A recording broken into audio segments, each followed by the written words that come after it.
Welcome to the Tuesday edition of Juan's World, and I started my travelogue 2 weeks ago, and I thought I was being very smart by making some extras because I was going to be at a conference in the provincial town of Battambang, and I wasn't going to be able to make videos, and so I made 2 extras, and I thought that I would start again when I got back.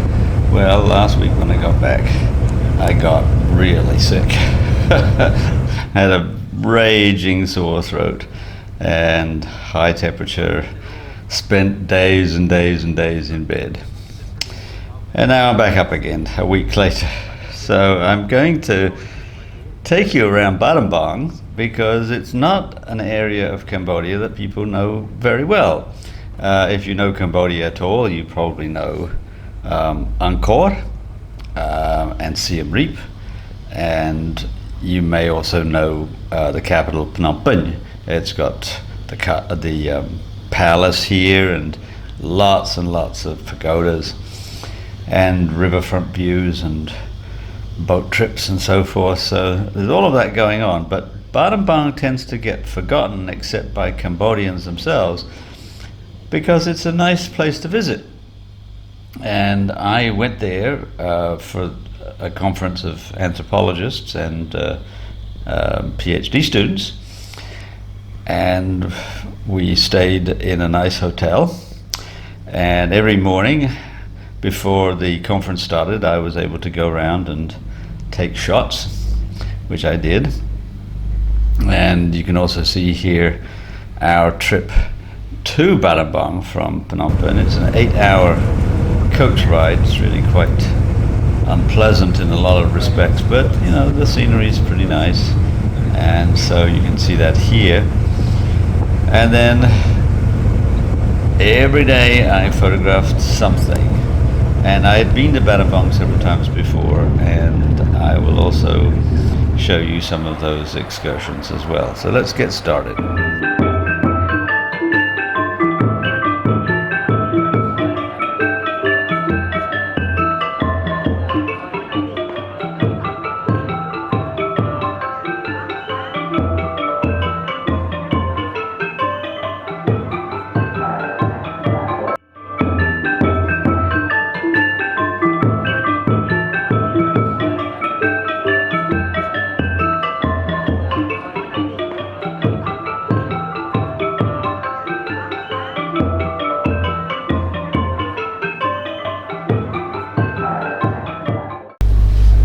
Now here's an aerial view of Battambang from my hotel roof, where they had a indifferent restaurant.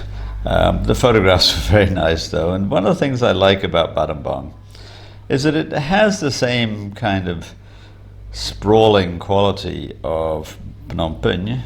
Not quite as many pagodas and no palace, but plenty of river walks, and pagodas enough, but plenty enough of them, and other sites to take photographs of, so that every morning I was able to move around and see all kinds of nice things. And what I liked about Battambang is that it's a lot cleaner than Phnom Penh, a lot fewer people in general. It's just more spread out, more spacious, more open, kind of place that I might actually prefer to live, except for the fact that it's very hard to get to. You either have to get there from Phnom Penh or from Siem Reap, or one way or another. So it's not very accessible. There is an airport there, but it's closed and is really only for general aviation when it's open anyway. So it's kind of like a place that I enjoy going now and again. And here are some scenes. I'm going to show you different pagodas I went to every morning. The lighting's always going to be a bit odd because I got up at about 5 o'clock and the sun doesn't really come up properly until about 20 to 6, but I had to be back at the hotel by 6-ish for breakfast so I could get on the bus to go to the conference. So I didn't have a lot of time in nice lighting, but I did the best I could. And these are just lots and lots of pictures of, first of all, just the river walk itself. Every morning, even before dawn, there's people up walking, and they're walking along the river, or they're exercising. Quite a few bicycles I noticed as well, many more than you find in Phnom Penh, and not just the few old people selling mangoes or noodles by bicycle, but just young people in general just bicycling around, sometimes in the morning getting their exercise, sometimes people just exercising in groups like they do in China as well, maybe doing Tai Chi or aerobics or something like that. So first thing in the morning, everything's just free-flowing and open, and so go around the pagodas, and then what I also was able to do somewhat later in the day, apart from visiting the various conference centers that I had to visit, which are very nice and very lush and full of flowers and decorative motifs and so forth, all very, very fancy. But on top of that, I was also able to explore some traditional housing, which you'll see in the countryside in Cambodia a lot. You won't see very much in the cities.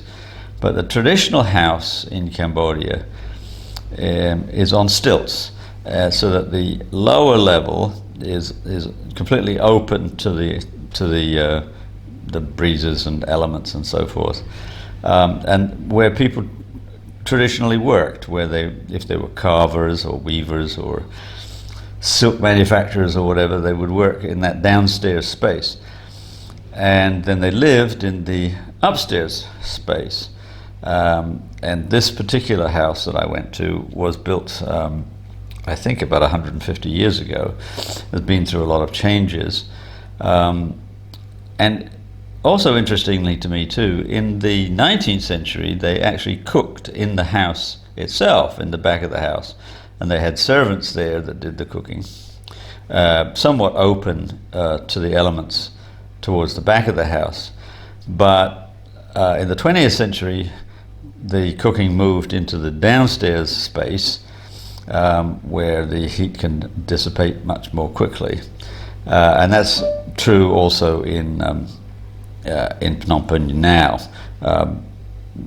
The houses don't normally rise onto stilts, but people do cook outside more often than they cook inside, even in fairly well-to-do establishments.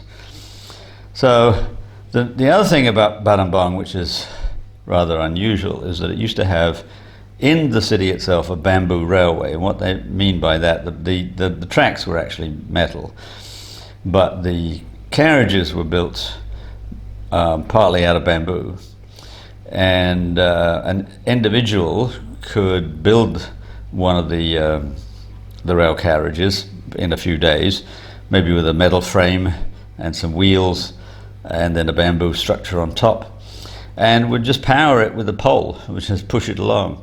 And it was single track, so if somebody came in the other direction, the one with the lightest load on would pull the truck off, and the other one would pass, and then they'd put it back on again. And that went up until the Pol Pot years. Pol Pot closed it all, but they re-established a bamboo railway way out in the countryside, 20 kilometers away from the center of Battambang, in a place called Wat Banon. And you go out there and you can ride the bamboo railway on sort of old-fashioned trucks, but now they have gasoline motors in them, not much bigger than a little outboard motor. But you go along with your family. They go all in one direction for about 20 minutes, turn around and all go back in the other direction for another 20 minutes. And then not too far from there is what's called the Bat Cave, and the Bat Cave has hundreds of thousands of bats in it that come out at dusk, and tourists will gather and watch the bats coming out of the cave. I journeyed down to the bamboo railway in the Bat Cave by bicycle from the center of Battambang when I was last there. It's a bit heavy duty because it was about 37 degrees centigrade and flat but hot and exhausting. So that's Battambang. It's certainly worth a visit. I wouldn't recommend staying for a lengthy period of time, as I did for a week, but I was at a conference. But certainly 3 or 4 nights, see all the attractions in town. Very good food in lots of both roadside stalls and restaurants. Lots of pagodas to visit. I found the monks particularly friendly in several of the pagodas when I visited both times.